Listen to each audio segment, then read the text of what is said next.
Bonjour tout le monde. Notre séance fait partie des séances de la leçon équation d'une droite. Et plus exactement, la deuxième partie où on détermine l'équation réduite d'une droite non parallèle à l'axe des ordonnées. Comme vous voyez, là, nous avons la figure. Voilà un repère orthonormé, axe des abscisses, axe des ordonnées, ou autrement dit, axe des x, axe des y, et nous avons deux points donnés, A et B, avec leurs coordonnées. La question, et notre objectif, c'est comment déterminer l'équation réduite de cette droite, connaissant les coordonnées de ces deux points. Avant de répondre à cette question, nous aurons besoin d'un petit rappel sur la première partie de la leçon. Plus exactement, c'est quoi une équation réduite d'une droite non parallèle à l'axe des ordonnées? Voilà. En général, l'équation réduite d'une droite non parallèle à l'axe des ordonnées s'écrit sous la forme y égale à mx plus p. Voilà un exemple. Delta a pour équation y égale à 3x plus 1. Le nombre m, et aussi ici le nombre 3, s'appelle le coefficient directeur ou la pente. La lettre p ou le nombre p s'appelle l'ordonnée à l'origine. Là, c'est en général p. Là, dans cet exemple, la valeur de P, c'est 1. Quand vous voyez la différence entre les deux écritures, cette écriture, c'est en général.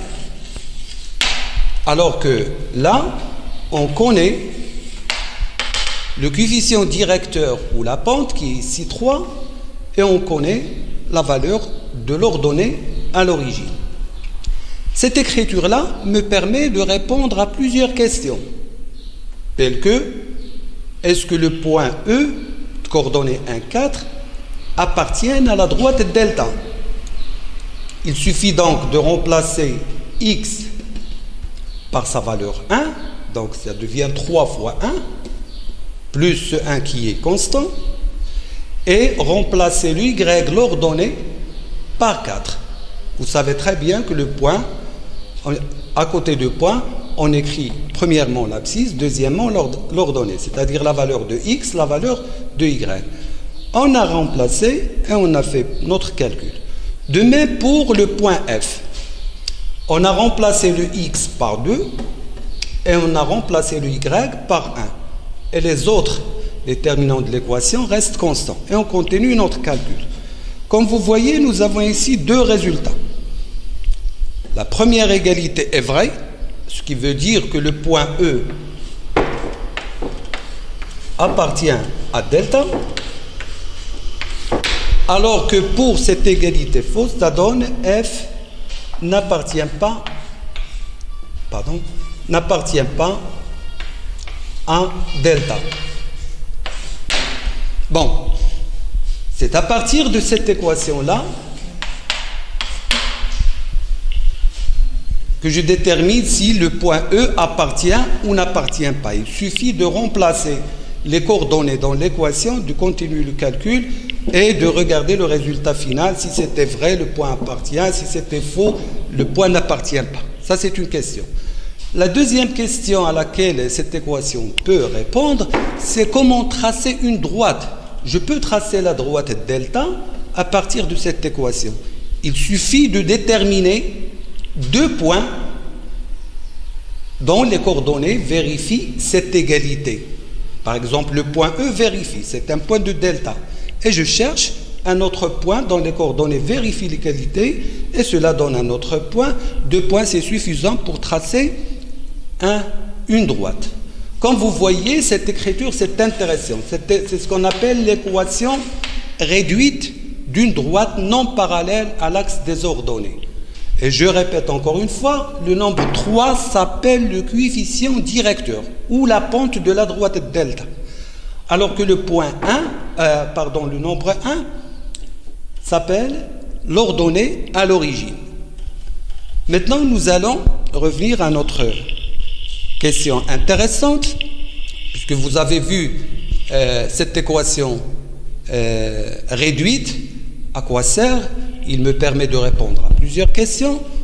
Maintenant, si je regarde ma figure, j'ai une droite AB, je connais deux points, A et B avec leurs coordonnées, mais je ne sais pas l'équation réduite de cette droite. C'est exactement notre objectif, déterminer l'équation réduite d'une droite non parallèle à l'axe des ordonnées. Et nous allons voir ultérieurement pourquoi non parallèle à l'axe des ordonnées. Comment ça marche?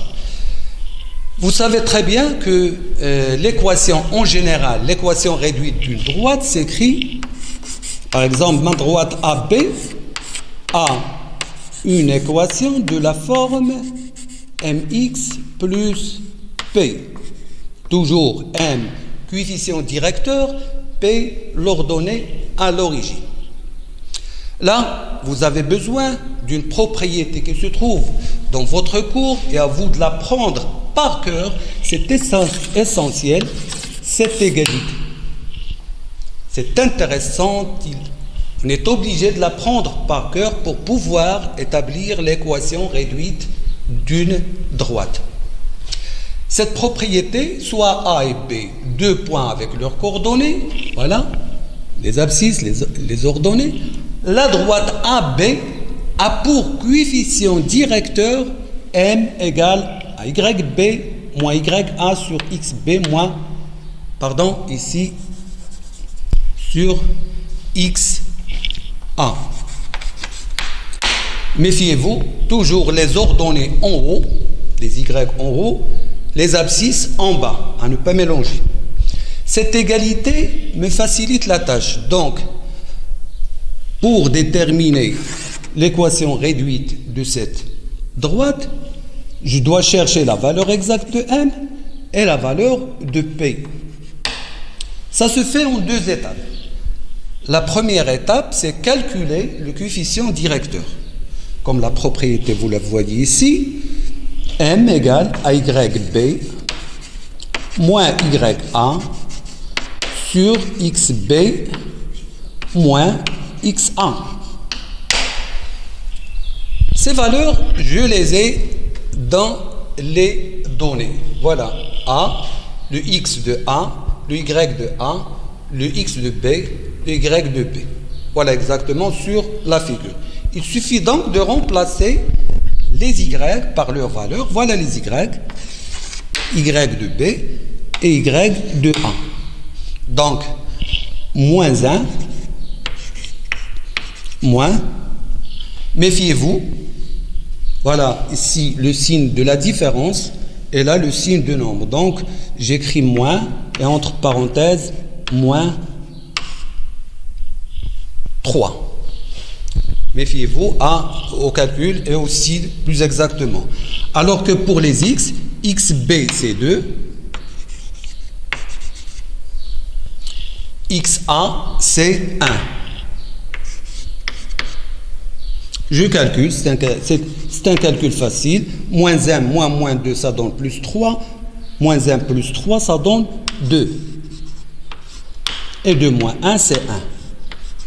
Et donc la valeur de m, c'est exactement 2. Voilà. Le premier élément intéressant qui est le coefficient directeur, nous l'avons calculé. Et donc, l'équation partielle serait écrite de la façon suivante. Y égale, voilà mon coefficient directeur, je l'ai trouvé. Il me reste donc à calculer le P. L'ordonnée à l'origine, le P. Pour cela, ça marche de la façon suivante. Nous allons choisir un des deux points, soit A, soit B. On sait très bien que les deux se trouvent sur la même droite. On prend par exemple le point A. Le point A,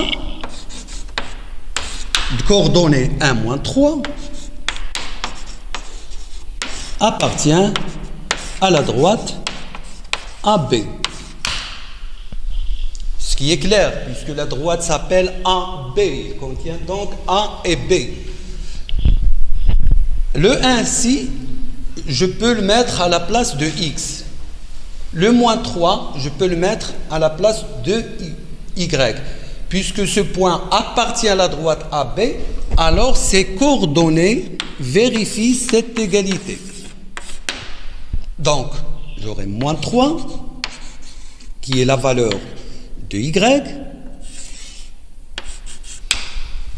égale à 2, qui est un constant, c'est la pente de la droite ou le coefficient directeur, fois 1 qui est la valeur de X. Je remplace donc X par 1,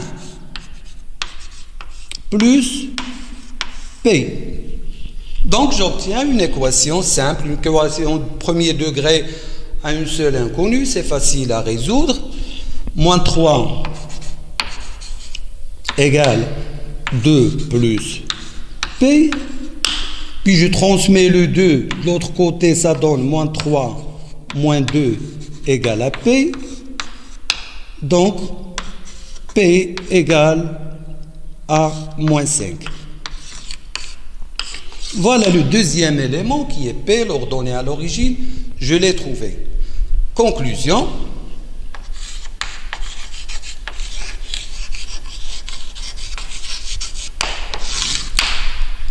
J'ai bien trouvé mon équation réduite de ma droite AB. Il s'écrit donc, enfin, AB,